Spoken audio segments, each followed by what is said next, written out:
नमस्कार सभी को, लर्निंग विद मीना प्लेटफॉर्म पे आपका स्वागत है। मैं आशा करती हूँ आप सब अच्छे होंगे और अच्छे से अपनी पढ़ाई कर रहे होंगे, क्योंकि एस्टेट के एग्ज़ाम के कुछ ही दिन हमारे बचे हैं। तो अच्छे से पढ़ाई करो मन लगाकर। और जो हम पीजीटी हिस्ट्री के जो ओल्ड क्वेश्चन पेपर कर रहे थे, उसमें हमारा 2018 का क्वेश्चन पेपर बचा हुआ था, जिसमें लास्ट डे हमने 30 क्वेश्चन का सॉल्यूशन किया था और 30 का आज करेंगे। तो प्लीज़ आप सभी जो ओल्ड क्वेश्चन पेपर हैं उनका सॉल्यूशन देखो अच्छे से, सभी ऑप्शंस को डिटेल में करो, ताकि वहाँ से आपके 2-2 3-3 क्वेश्चन और कंप्लीट होंगे। और जो जिन जिन टॉपिक से मल्टीपल टाइम क्वेश्चन इसने पूछा है, तो आप उन टॉपिक्स को अच्छे से कवर अप करो, ताकि आप सब्जेक्ट में 35 to 40 तक स्कोर इजीली कर पाओगे। और जब भी आप क्वेश्चन को अटैम्प्ट करते हो एग्जाम में, तो प्लीज़ आप थोड़ा क्वेश्चन को अच्छे से समझा करो, और फिर उसमें थोड़ा अपनी थिंकिंग का यूज़ करके कि ऑप्शंस को निकाला करो कि ये इसका ऑप्शन ओड है, ये ओड है, ये ओड है, तो इसका ऑप्शन ये हो सकता है। जिसमें आंसर आप नहीं कर पा रहे हो, उसको थोड़ा रीजनिंग लगा के आप क्वेश्चन को सोल्व किया करो। वो हमारे 50% उस क्वेश्चन को ठीक होने के चांसेस होते हैं। तो अपने दिमाग में थोड़ा सोचा करो, तब जाके उस क्वेश्चन का आंसर लगा करो, क्योंकि 1 मार्क्स ही हमारा एग्जाम निकाल पाता है। और जब भी आप क्वेश्चन पेपर को अटैम्प्ट कर रहे होते हो, तो दिमाग में ये सोचना है कि अगर मेरा ये क्वेश्चन ठीक होगा तो मेरा एग्जाम क्लियर होगा। जब भी आप एक एक क्वेश्चन को समझोगे, तभी आपको एग्जाम निकाल पाओगे। और 150 में से 90 मार्क्स लेना एक एस्पिरेंट के लिए बड़ी बात नहीं है। जो एक अच्छे समय से तैयारी कर रहा है, वो अच्छे मार्क्स लेता है। लेकिन एस्टेट एग्ज़ाम में आप 10-5 दिन में तैयारी नहीं कर सकते, उसके लिए आपको 2-3 महीने आपको अच्छा टाइम देना पड़ता है, क्योंकि एस्टेट एग्ज़ाम थोड़ा फैक्ट बेस होता है। उसमें आप पेडागोजी ज़्यादा नहीं आती एस्टेट में, तो आपको थोड़ा टाइम देना पड़ेगा इसके लिए। तो ज़्यादा टाइम मैंने आपका ले लिया, तो आज स्टार्ट करते हैं 121 क्वेश्चन से। निम्नलिखित में से कौन सा पुनर्जागरण का लक्षण नहीं है? तो ये पुनर्जागरण जो टाइम आया था, पुनर्जागरण हम बात करें यूरोप महाद्वीप में पुनर्जागरण की शुरुआत जब हुई थी, जब 1453 में, जब कस्तुनतुनिया का युद्ध होता है, कस्तुनतुनिया पे जब वॉर होता है ओटोमन साम्राज्य और रोमन साम्राज्य के बीच में, तब उसके बाद यूरोप में पुनर्जागरण काल आता है। क्योंकि जब रोम के जो लोग थे, वहाँ के रोमन साम्राज्य के लोग थे, उनको जब ये समझ में आता है कि भगवान ने हमारी रक्षा नहीं की, अगर हम रणनीति तरीके से अगर इस युद्ध को लड़ते तो हम शायद जीतते, उन्होंने भगवान के भरोसे उसको छोड़ दिया। क्योंकि वहाँ पर एक मंदिर था ईसाई धर्म का, तो उस भरोसे को उन्होंने मान के कि हमें भगवान बचाएगा, तो उस विचार पर उन्होंने काम किया, तो उसी वजह से वो जीत नहीं पाए थे। तो मतलब एक ये रीज़न है, एक रीज़न है, रीज़न बहुत सारे इसके पीछे, लेकिन एक रीज़न ये भी था। तो तभी से उन लोगों ने तार्किक विचार आए उनके बीच में, उन्होंने सोचा कि तार्किक तरीके से सोचा कि क्या रीज़न रहे इसके पीछे, तभी से पुनर्जागरण की शुरुआत यूरोप में आई। और अगर हम बात करें तो ये प्राचीन ग्रीक विचारों में रुचि, इन्होंने जो रोमन सभ्यता थी, जो यूनानी सभ्यता थी, उनके विचारों में उन्होंने लोगों ने रुचि लेनी शुरू की। और अगर हम बात करें उसी टाइम से, मतलब जब जर्मनी की बात करें, जर्मनी में जो हंस जो प्रिंटिंग प्रेस की शुरुआत हुई थी जोहान्सबर्ग में, तो वो इसी का पुनर्जागरण के समय की बात है। तब जब बाइबल का उसने मतलब प्रिंटिंग की बाइबल की, तो वो लोगों के बीच में आई, लोगों ने उसको पढ़ा और मतलब वहाँ से उनको शिक्षा मिली। मानवतावाद पर भी फोकस किया था कि भी मनुष्य की ऊपर ही इन्होंने जोर दिया था, अभी मानवतावाद को कैसे बढ़ाया जाए, मनुष्य के ऊपर कैसे उसका मतलब विकास किया जाए, उसी को महत्व दिया था, मानववाद को ही, धर्म को जातिवाद को इनको महत्व नहीं दिया था। जिज्ञासा की भावना थी लोगों में, विचारों को जानने, तर्क आया लोगों के बीच में। समानता पर बल, ये अगर बात करें समानता पर बल, ये समानता पर बल की बात थोड़ा इसके बाद आई थी, जब फ्रांसीसी क्रांति होती है यूरोप में, तो उस समय पर ये समानता का विचार आया था। तो इसमें तीनों बात ये पुनर्जागरण के लक्षण माने जाते हैं। समानता पर बल ये बाद में आया था। नेक्स्ट है, जयपुर के शासक सवाई जयसिंह ने भारत के विभिन्न शहरों में पर्यवेक्षणशालाएं बनाई थी, मतलब जो जंतर मंतर वेधशालाएं थी वो बनाई थी सवाई जयसिंह ने। तो अगर हम इस क्वेश्चन के अनुसार ऑप्शन देखें, तो मैंने हिस्ट्री में पढ़ा कि नेट पे भी मैंने 2-3 बार इस क्वेश्चन को सोल्व किया कि जो इसका आंसर है, ये चारों ऑप्शन इसके सही है, क्योंकि उसने 5 जगह वेधशालाएं बनाई थी सवाई जयसिंह ने, जयपुर, उज्जैन, मथुरा, वाराणसी और दिल्ली। तो इसमें ऑप्शन नंबर ये 4 जो बोर्ड की तरफ से हमारी आंसर क्या आई थी, उसमें 4th दे रखा था। तो अब मेरे अकॉर्डिंग तो इसमें सभी ऑप्शन सही हैं। नेक्स्ट है, निम्नलिखित में से कौन सा सुमेलित नहीं है? सुमेलित नहीं है ये बताना, भाषा और क्षेत्र दे रखा। अगर हम बात करें अरामाइक भाषा से ही हम थोड़ा आइडिया लगा सकते हैं कि ये उत्तरी यूरोप में नहीं, बल्कि ये एशिया, पूर्वी एशिया के क्षेत्र में बोली जाती थी। और उसी एरिया में जब हम अशोक के अभिलेखों की बात करते हैं तो उसके अभिलेख भी हमें अरामाइक में ही मिले हैं। तो यहाँ से भी थोड़ी रीजनिंग आप लगा सकते थे। और जो कॉप्टिक है ये मिस्र क्षेत्र में, और पयोनिक ये उत्तरी अफ्रीका, और कैल्टिक ये स्पेन क्षेत्र में। ये क्षेत्र और भाषाएं दे रखी, तो सुमेलित नहीं थी, तो ये अरामाइक। नेक्स्ट क्वेश्चन है, अधिकारी जिसे मुगल काल में विद्वानों को गुजारा भत्ता मीन्स मदद ए मास प्रदान करने की जिम्मेदारी दी गई थी। तो ये सदर ए सदर थे, जिसको ये जिम्मेदारी दी गई थी कि मदद ए मास मीन्स कुछ मतलब लोग ऐसे भी होते थे जिनको मतलब दया के पात्र जो राज्य में होते थे, जिन पर राजा को दया आ जाती थी, तो उसको वो लगान मुक्त भूमि मतलब दान में देते थे उनके गुजारे के लिए। तो ये मदद ए मास भूमि होती थी, जो मतलब लगान मुक्त भूमि होती थी, वो ये क्या नाम है, मदद ए मास भूमि बोलते हैं, जिसको सयूरगल भी बोला जाता है। और वो अधिकारी कौन होता था, तो ये सदर होता था, जो जिसको ये जिम्मेदारी दी जाती थी ये भूमि प्रदान करने की कुछ विद्वानों को या कुछ दया के पात्र जो व्यक्ति होते थे राज्य में। और एक क्वेश्चन इसमें यहाँ भी ये भी देखो कि भूमि पर जो अतिरिक्त कर लगाया जाता था, एक एक्स्ट्रा कर था जो अववाब था, ये मुगल काल में ही था। अगर मीर बख्शी कौन होता था, ये सेना विभाग का प्रमुख होता था। तो और जो वजीर था ये सबसे बड़ा पद होता था, प्रधानमंत्री का पद मुगल प्रशासन में सबसे बड़ा पद यही होता था वजीर का। तो इसका ऑप्शन नंबर 3 सही है। सदर ए सदर जो होता था वो मदद ए मास या सयूरगल प्रदान करने वाला, इसको मतलब ये जिम्मेदारी दी जाती थी। और ये राजा को धार्मिक मामलों में भी सलाह देता था। इसके 2 काम थे, याद रखना, एक तो धार्मिक कार्यों में राजा को सलाह देना, और एक विद्वानों को गुजारा भत्ता यानी मदद ए मास कौन प्रदान करता था, ये सदर ए सदर करता था। ये वो भूमि होती थी जो राजस्व से मुक्त भूमि होती थी, राजस्व फ्री भूमि, राजस्व फ्री लैंड होती थी। तो नेक्स्ट क्वेश्चन करते हैं, हिटलर की विदेश नीति के अधोलिखित मील के पत्थरों को काल क्रमानुसार व्यवस्थित कीजिए। आपको बताना है कि हिटलर की जो विदेश नीति थी उसमें क्या क्या जो घटनाएं हैं उनको क्रम से आपको लगाना है। सबसे पहले अगर बात ऑप्शन 1 को पढ़ते हैं, अंतरराष्ट्रीय निशस्त्रीकरण सम्मेलन का बहिष्कार किया गया।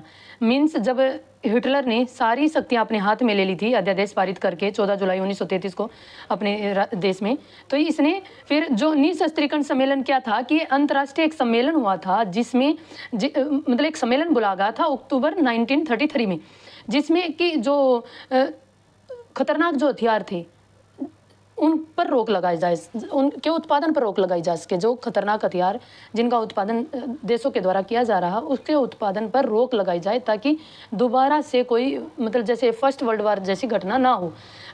तो इसके लिए भी ताकि देशों की जो शक्तियाँ उसको सीमित किया जा सके, मतलब खतरनाक हथियार देश ना बना सके, इसके लिए उनके ऊपर कुछ लिमिटेशन लगाई गई थी। तो इसका बहिष्कार किया था हिटलर ने। नेक्स्ट, आंग्ल जर्मन नौसेना समझौता। ये आंग्ल जर्मन नौसेना समझौता हुआ था ब्रिटेन और जर्मन के बीच में। ये जून 1935 में हुआ था। इसमें क्या हुआ था कि ब्रिटेन ने इसको जर्मन को अपनी सेना मतलब ब्रिटेन की 35% सेना का उस सेना के 35% भाग ही वो अपनी सेना बना सकता, मतलब उसकी सेना का 35% हिस्सा ही उसकी सेना होनी चाहिए। मतलब अगर बात करें ब्रिटेन की, तो ब्रिटेन के पास मान के चलो 100 सैनिक हैं, तो उसके पास 35 होने चाहिए, ये है इसका मीनिंग। तो ये नौसेना समझौता हुआ था इन दोनों के बीच में जून 1935 में। फिर बात करें जो राइनलैंड का पुण्य सैनिकरण, ये जो पुण्य सैनिकरण का मतलब है कि राइनलैंड का पुण्य सैनिकरण कर लिया था उसने वहाँ पर अपनी सेना लगा दी थी राइनलैंड क्षेत्र में, जो कि जो वर्साई की संधि हुई थी उसमें उस पर ये मतलब वो लगाई गई थी लिमिटेशन कि आप राइनलैंड में अपनी सेना नहीं लगा सकते। तो इसका पुण्य सैनिकरण कर दिया था वहाँ पर उसने हिटलर ने। तो ये हो गया मार्च 1936 में। बात करें म्यूनिख समझौता। म्यूनिख समझौता हुआ था जिसमें फ्रांस और ब्रिटेन के साथ जर्मनी का समझौता हुआ था। ये सितंबर 1938 में हुआ था। इसमें क्या हुआ था कि एक जर्मन भाषी क्षेत्र था सुडेटनलैंड, ये चेकोस्लोवाकिया का क्षेत्र था, चेकोस्लोवाकिया में पड़ता था ये देश में। तो इस सुडेटनलैंड को जर्मनी को दे दिया था बिना चेकोस्लोवाकिया की उसकी मंजूरी के, जिसमें इसके ऊपर ब्रिटेन और फ्रांस का दबाव पड़ा था चेकोस्लोवाकिया के ऊपर, तो उसको ये क्षेत्र दे दिया गया था। ये म्यूनिख समझौता हुआ था। तो इन सभी घटनाओं को आप क्रम से लगाओगे तो ऑप्शन नंबर 2 सही है, इसका सभी क्रम से ही है। और एक बात आपको मैं बता देती हूँ, प्लीज़ मैं अपनी तरफ से 100% आपको देने की कोशिश कर रही हूँ। अगर मैं कहीं गलती से कुछ वर्ड एक्स्ट्रा या गलत बोल देती हूँ तो प्लीज़ आप उसको करेक्ट किया करो और मैसेज किया करो कि मैम आपने ये गलत बोला है, यहाँ पर आपने ये गलत इन्फॉर्मेशन दी है, क्योंकि जल्दबाजी में कई बार गलत दिमाग कहीं काम कर रहा होता है और हम बोल कुछ और देते हैं, तो ये हो जाता है, मिस्टेक ह्यूमन बीइंग से होती है।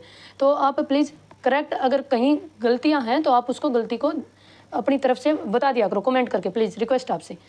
तो नेक्स्ट टाइम हम उसको करेक्ट करेंगे। फिर नेक्स्ट क्वेश्चन रीड करते हैं। चंगेज खान के सैन्य संगठन के बारे में निम्नलिखित कथनों पर विचार कीजिए। जो चंगेज खान का सैन्य संगठन था उसमें क्या था कि चंगेज खान ने अपनी सेना को तुमन में संगठित किया था। प्रत्येक तुमन में 10,000 सैनिक होते थे। जो चंगेज खान की सैन्य संगठन था उसमें सबसे बड़ी इकाई होती थी तुमन, सैन्य इकाई होती थी, इसमें 10,000 सैनिक होते थे, सबसे बड़ी होती थी। तुमन का सैन्य प्रमुख नोयन कहलाता था, ये भी सत्य है। जो तुमन जो सबसे बड़ी सैन्य इकाई होती थी उसका जो नोयन कहलाता था। तो इसका ऑप्शन 4 सही है, ए और बी दोनों कथन सत्य हैं। नेक्स्ट क्वेश्चन,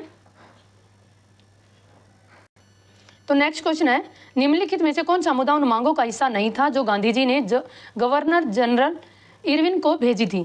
जो 11 सूत्रीय मांगे थी, 11 मांगे थी जो गांधी जी और इरविन समझौता हुआ था उसमें, तो कौन सी डिमांड नहीं थी, तो ये बताना। इसमें ये संपूर्ण मद्य निषेध था, मतलब जो अल्कोहल पे रिस्ट्रिक्शन लगाई गई थी कि इसको निषेध किया जाए, और भूमि कर में 50% की कमी की जाए, नमक कर का उन्मूलन हो, और मतलब नमक पे जो टैक्स लगाया गया उसको खत्म किया जाए। और ये 4th ऑप्शन है, जो भारत को पूर्ण आंतरिक स्वायत्ता, ये इसमें मांग नहीं की गई थी। ये 11 मांगे थी, इसमें अलग अलग मांगे मैंने कुछ लिखी हुई हैं।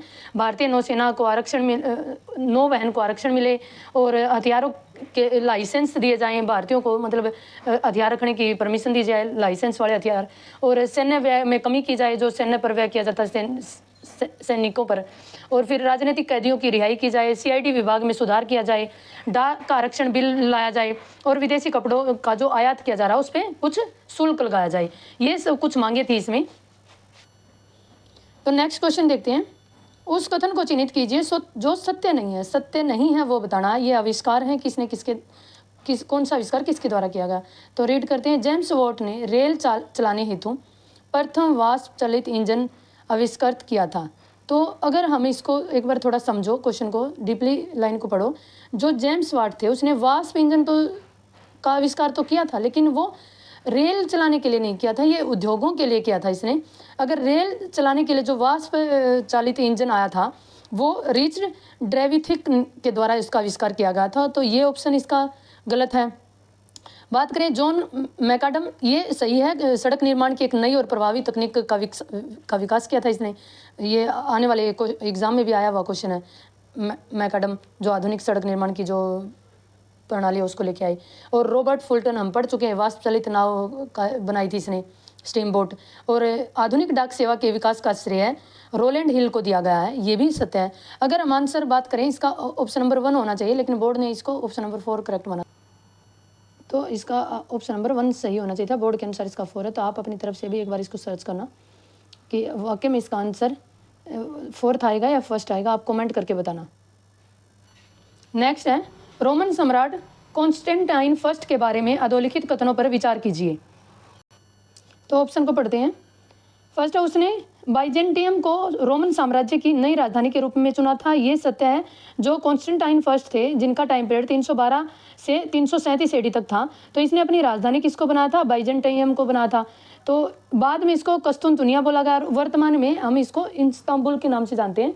और इसने सोलिडस नामक एक नया विशुद्ध सोने का सिक्का भी जारी किया था। ये क्वेश्चन भी मल्टीपल टाइम को एग्जाम में पूछा गया है भी, जो सोलिडस नाम के जो विशुद्ध सोने के सिक्के थे वो किसने जारी किए थे, किस रोमन सम्राट ने जारी किए थे, ऐसे भी पूछ सकता है। और कौन से सिक्के जारी किए थे ऐसे पूछ सकता है, उसका टाइम पीरियड पूछ सकता है। तो आप इसको अच्छे से करना। नेक्स्ट क्वेश्चन है, इसका ऑप्शन जो हमारा 4th सही है, ए एंड बी दोनों सत्य हैं। नेक्स्ट है, भारतीय राष्ट्रीय कांग्रेस के बारे में निम्नलिखित में से कौन सा कथन सत्य नहीं है, ये बताना कौन सा कथन सत्य नहीं है। तो जब भारतीय राष्ट्रीय कांग्रेस के जब अधिवेशन चले थे, अधिवेशन से रिलेटेड ऑप्शन है इसमें, तो जो फर्स्ट अधिवेशन चला था इसका 28 से 31 दिसंबर तक चला था। तो पढ़ते हैं ऑप्शन को। फर्स्ट अधिवेशन पुणे में होना निर्धारित हुआ था, परंतु हेजा फैलने के कारण उसे मुंबई में स्थानांतरित किया गया था, ये सत्य है। प्रथम अधिवेशन गोकुलदास तेजपुर संस्कृत महाविद्यालय मुंबई में हुआ, ये भी सत्य है क्योंकि जब पूना में हैजा फैलने के कारण इसको स्थानांतरित कर दिया गया था मुंबई में, और ये संस्कृत महाविद्यालय था गोकुल तेजपाल, तो इसमें हुआ था ये। फिर प्रथम अधिवेशन में 72 प्रतिनिधि थे, ये भी सत्य है। प्रथम अधिवेशन में 12 प्रस्ताव पारित किए गए थे, ये रॉन्ग है क्योंकि इसमें 9 ही प्रस्ताव पारित किए गए थे, तो इसका ऑप्शन नंबर 4 गलत है। नेक्स्ट है, लॉर्ड बेंटिंग द्वारा भारतीय शिक्षा पर जारी निर्देशों का सबसे महत्वपूर्ण आयाम क्या था? तो शिक्षा हेतु विनियोजित समस्त कोर्स केवल अंग्रेजी शिक्षा हेतु उपयोग में लाया जाएगा, यही ऑप्शन इसका राइट है। यही बात इसमें बोली गई थी जो बेंटिंग के द्वारा भारतीय शिक्षा के बारे में। तो जो आयोग आया था, भारतीय शिक्षा आयोग आया था उस टाइम पे, मैकाले मिंट, तो उसमें यही कहा गया था कि जो अंग्रेजी शिक्षा है उसके उपयोग में ही समस्त कोर्स को लगाया जाए। ये कंपनी क्षेत्राधिकार में प्राच्य विद्यालयों को अनुमत नहीं किया जाएगा, ये ऐसा नहीं था। जो ट्रेडिशनल विद्यालय थे, जो चले आ रहे विद्यालय थे, उनको अनुमति दी गई थी, और नए विद्यालय ओपन करने की नहीं, जो पहले से ही थे उनको के लिए अनुमति थी।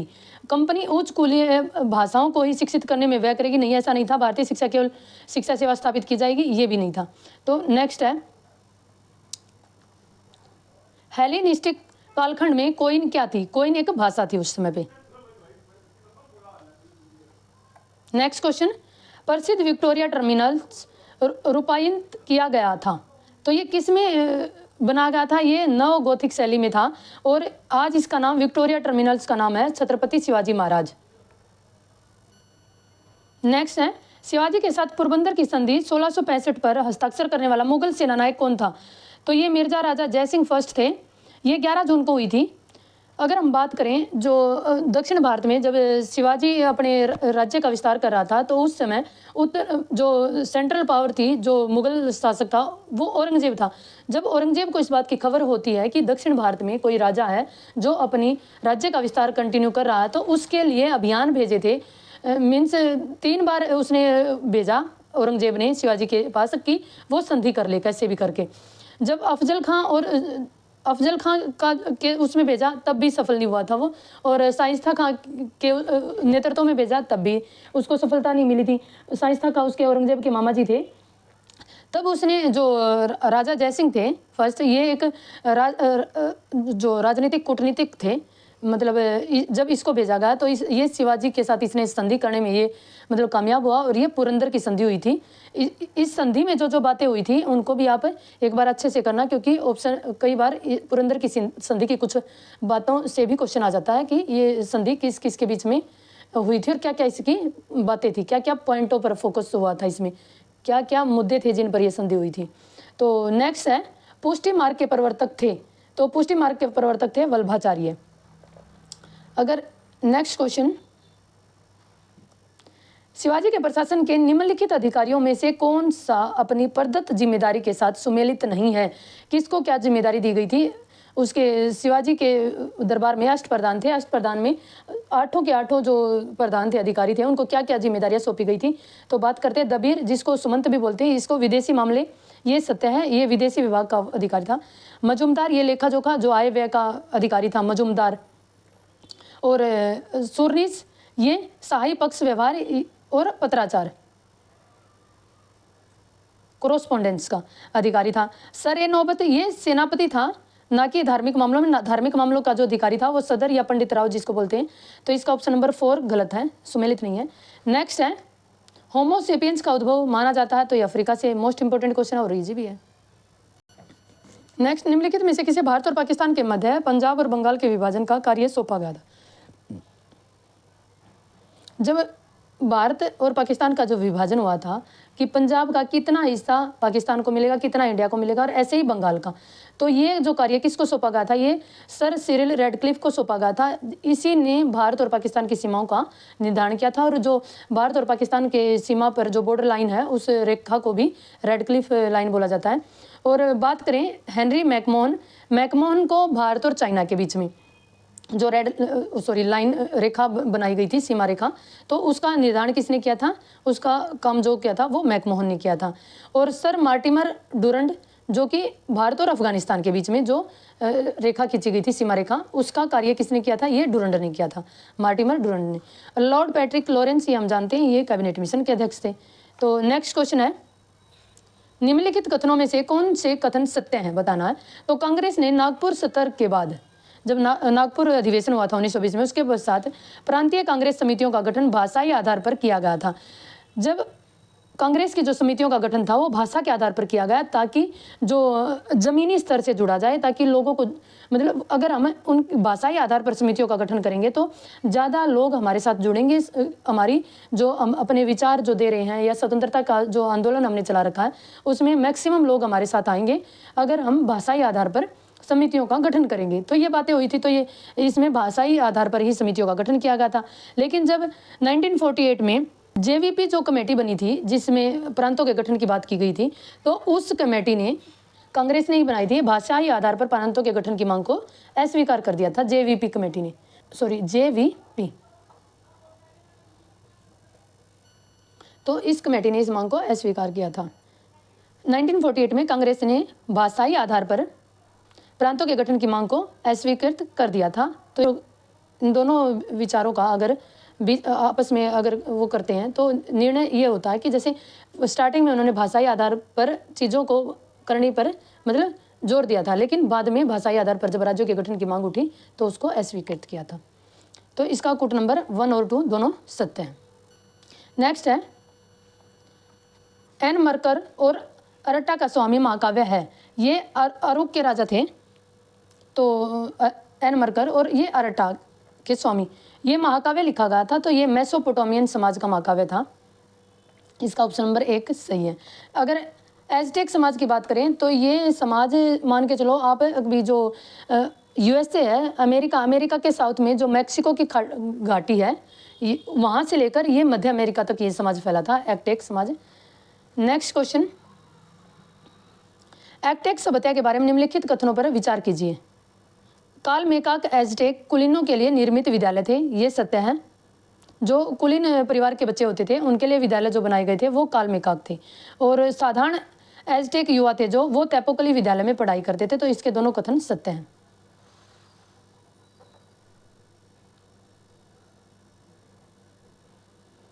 सूची 1 मुगल उद्यानों को सुसंचित करती है और सूची 2 शासकों को सुसंचित करती है, उन जिनके शासन में उद्यान बनवाए गए थे। दोनों सूचियों को सही सुमेलित करना। तो आराम बाग आगरा में ये बाबर ने बनवाया था, शालीमार बाग ये जहांगीर ने बनवाया था, डल झील के पास है श्रीनगर में, और शालीमार गार्डन था जो लाहौर में, ये शाहजहां ने बनवाया था। पिंजौर गार्डन ये औरंगजेब ने, ये सभी एक दूसरे के साथ मैच है। पिंजौर गार्डन पंचकुला में। तो इसका ऑप्शन नंबर 1 सही है। नेक्स्ट है, इस्लामिक पद और तात्पर्य। जो इस्लाम धर्म में जो पद थे वो क्या क्या उनका मीनिंग था, कौन क्या करता था, ये इसमें दिया गया क्वेश्चन में। तो इनको डिटेल से पढ़ते हैं। देखो, जो रसूल होता था वो खुदा का संदेशवाहक, उसको बोला जाता था। जो खुदा का संदेशवाहक था उसको रसूल। खलीफा कौन होता था, जो पैगंबर का प्रतिनिधि होता था। तफसीर कुरान की व्याख्या थी और सीरा क्या थी, पैगंबर की जीवनी। तो इसका ऑप्शन नंबर 4 सही है। नेक्स्ट है, निम्नलिखित में से कौन सा कुओमिंतांग द्वारा चीन में घोषित 3 महान सिद्धांतों में से एक नहीं था। जो ये एक कुओमिंतांग ये एक राजनीतिक दल था चीन में, और ये बाद में फिर ताइवान में चला गया था, ताइवान में स्थानांतरित हो गया था बाद में। तो इसके जो सिद्धांत थे वो राष्ट्रीयता, लोकतंत्र और आजीविका था, समानता नहीं थी।